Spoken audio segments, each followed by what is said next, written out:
Hello दोस्तों।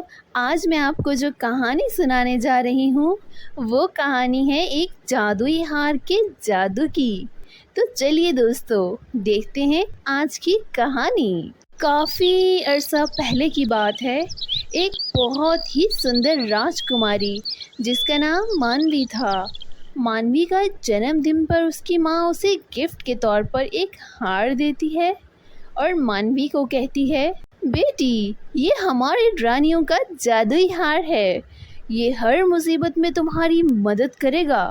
तुम इसे संभाल के रखना। अरे माँ, ये तो बहुत खूबसूरत हार है। मैं इसे कभी नहीं उतारूंगी। अच्छा माँ, अब मैं बाहर घूमने जा रही हूँ। नहीं नहीं बेटा, आज तो तुम्हारा जन्मदिन है, इसीलिए हमारे महल में बहुत सारे मेहमान आने वाले हैं। माँ, हमारे यहाँ आने वाले मेहमान बहुत अमीर और पैसे वाले हैं। उनकी बड़ी बड़ी बातें सुनकर मैं बोर हो चुकी हूँ। इतना कहकर राजकुमारी अपने घोड़े पर बैठकर वहाँ से चली जाती है। राजकुमारी रास्ते से जा रही थी कि एक डाकू वहाँ गांव की लड़कियों को परेशान कर रहा था। ये सब क्या हो रहा है? तुम इन लड़कियों को क्यों परेशान कर रहे हो? अरे देखिए राजकुमारी, ये डाकू हमसे हमारे गहने छीन रहा है।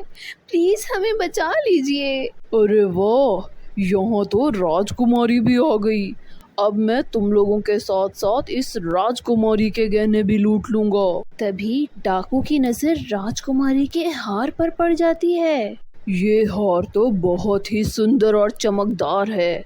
लगता है बहुत कीमती है ये हार। चल राजकुमारी, अब जल्दी से ये हार मुझे दे दे, वरना मैं अपनी तलवार से तेरी गर्दन उड़ा दूंगा।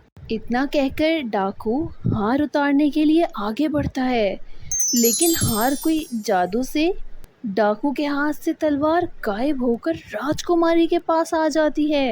अरे ये क्या हो रहा है? ये देखकर डाकू वहां से भाग जाता है। आपका बहुत शुक्रिया राजकुमारी जी। अगर आज आप यहाँ ना आती तो पता नहीं क्या हो जाता। आपने सही वक्त पर आकर हमारी जान बचा ली। लेकिन तुम इस सुनसान रास्ते से गुजरकर कहाँ जा रही थी? हम सब लड़कियाँ रोज यहाँ पास पास वाली झील में नहाने जाती हैं। अरे वाह, झील में तो नहाने का मजा ही कुछ और होगा। इसमें कौन सी बड़ी बात है राजकुमारी जी? हम सभी लड़कियां रोज झील में ही नहाती हैं। ये सब तो हमारे लिए आम बात है। लेकिन मेरी जिंदगी तो तुम लोगों से बहुत अलग है। मुझ पर तो हर वक्त पहरा लगा रहता है। आज मैं अपनी माँ को बिन बताए यहाँ आई हूँ। काश मैं भी तुम सबकी तरह जिंदगी जी पाती। राजकुमारी जी, इसमें कोई बड़ी बात नहीं है। अगर आप चाहें तो कल से आप भी हमारे साथ मिलकर ये सब कर सकती हैं। ये सब सुनकर राजकुमारी बहुत खुश हो जाती है। फिर रोज राजकुमारी चुपके से उन लड़कियों से मिलने जाती है और उनके साथ खूब मस्ती करती है।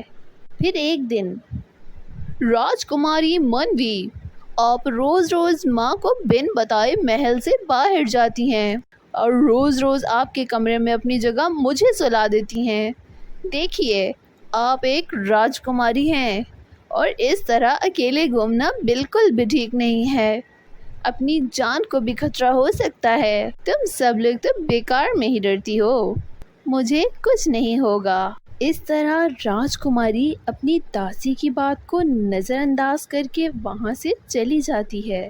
फिर एक दिन राजकुमारी गांव की लड़कियों के साथ किसी बागीचे में फूल तोड़ रही थी। तभी दुश्मन राजा के लोग वहाँ आ जाते हैं। चलो सिपाहियों, इस राजकुमारी को बांदी बनाकर अपने महल ले चलो। इसके बाप को सबक सिखाने के लिए इससे बेहतर तरीका नहीं मिलेगा। ये सुनकर सब लड़कियां घबरा जाती हैं। राजकुमारी जी, आप यहाँ से जल्दी से भाग जाइए। लेकिन तभी सिपाही राजकुमारी को पकड़ लेते हैं। ये देखकर राजकुमारी रोने लगती है, लेकिन तभी उसके हार के जादू से वो सारे सिपाही उल्टे हो जाते हैं। अरे राजकुमारी जी, हमें माफ़ कर दें, हम यहाँ से चले जाएंगे। प्लीज़ हमें माफ़ कर दें। तभी राजकुमारी उन्हें छोड़ देती है और वो सब वहाँ से भाग जाते हैं। अरे वाह, आज तो जादुई हार ने कमाल ही कर दिया। मेरी माँ ने सच कहा था कि ये हर मुसीबत में तुम्हारी मदद करेगा। लेकिन राजकुमारी जी, इस तरह से अपनी माँ से झूठ बोल कर आना अच्छी बात नहीं है। आज आप बहुत बड़ी मुसीबत से बची हैं। हाँ, तुम बिल्कुल ठीक कहती हो। अब से मैं हमेशा माँ को बताकर ही आऊँगी और उनसे कभी झूठ नहीं बोलूँगी। इतना कहकर राजकुमारी अपने महल लौट जाती है। उस दिन के बाद से राजकुमारी ने कभी अपने माँ से झूठ नहीं बोला। तो प्यारे दोस्तों, आपको ये कहानी कैसी लगी? कमेंट करके ज़रूर बताइएगा।